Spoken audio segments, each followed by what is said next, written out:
Hey everybody and welcome to my new channel. My name is Leon and today I'll be reviewing the GT Omega Pro sim rig.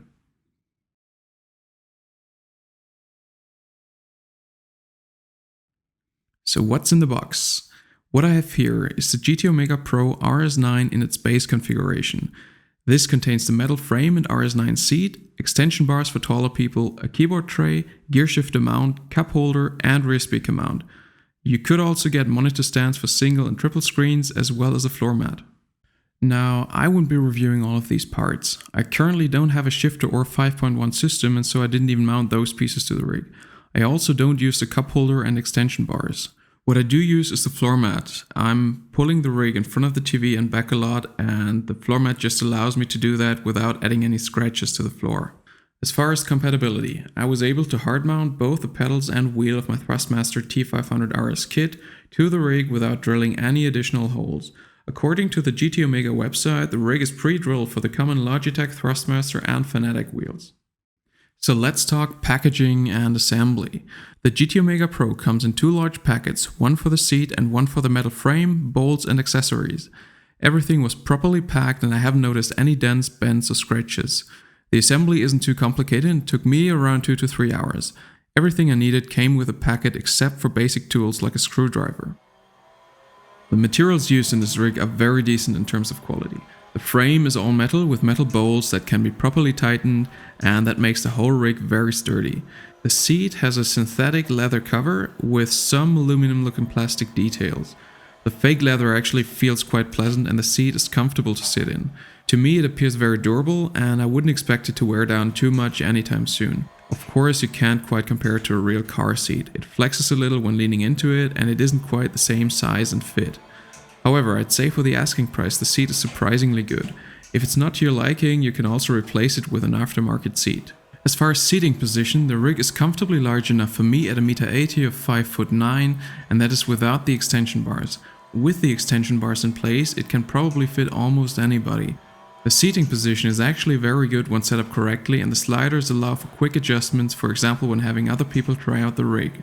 The way the rig is designed, I think it shouldn't be a big issue to find places to mount a couple transducers. Cables can be neatly tied to the frame without getting in the way, so in terms of upgradability I don't think there's a whole lot to complain about. Coming now to the floor mat, it has a rubber bottom and carpet top. It makes a very good impression overall, and as with the rest of the rig, I wouldn't really worry about it in terms of wear and tear. Let's talk about service. I've been in contact with the guys at GT Omega for a couple weeks now.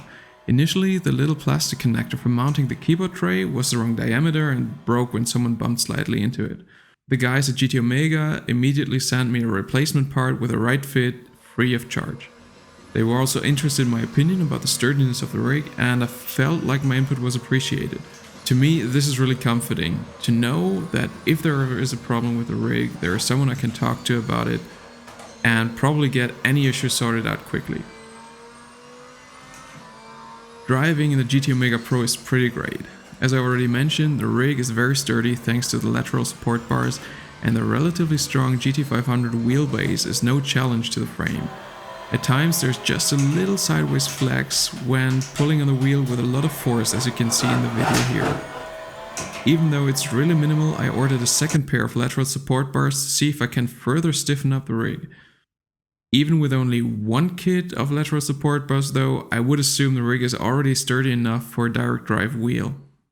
The only way to really make the metal frame flex is to pull the wheel towards you, since the front and rear part of the rig are only connected via 2 bars on the floor. I'm pretty sure that a set of additional support bars between the seat mount and lateral support bars would be able to completely eliminate that flex. Before this rig, my sim racing solution was a rather low couch with a T500 clamped to a desk in front of it. The seating position in that was surprisingly good and it was a decent permanent solution for a few years. Nevertheless, the driving experience with the rig now is just a lot better. Since there is a lot less flex in the rig with a hard mounted wheel than there was in my old desk with a clamped wheel, the forces and details can be felt much more direct and more precise. So the rig is kind of helping me to get more out of my wheel. Also, since the wheel, pedals and seat are all mounted to the same sturdy metal frame, I can feel some of the force feedback rattle at the feet and to a lesser degree even in the seat. Especially in race room with its strong curb rattle, it definitely adds to the immersion. It also definitely makes me want to get some transducers and sim vibe to further increase the feeling of immersion. Now let's get to the conclusion. At a price of under 400 euros in total, including shipping to Germany, this rig is a steal. It has a very good build quality, it's very sturdy and has a very good seating position. It's a real enthusiast rig and offers pretty much all the upgradability you could wish for. From what I've seen and read about the play seat and race room game seat, the GT Omega Pro rig plays in a different league, both in terms of build quality and features, and that at roughly the same price. I'm not sure the GT Omega Pro can fully keep up with rigs like the RC1, and at least in terms of the looks I don't think it can, but those typically come in at $1,000 or more. Overall, I can highly recommend the GT Omega Pro, so if you're in the market for a sim rig but you don't want to spend $1,000 or more, this might just be as good as it gets. Make sure you also check out the reviews of the GT Omega Pro at Inside Sim Racing and Sean Cole's Simpit for some additional opinions and details. Now, thanks for watching, and if you liked the video, please give it a thumbs up and consider subscribing to the channel. That's it for now, take care and goodbye.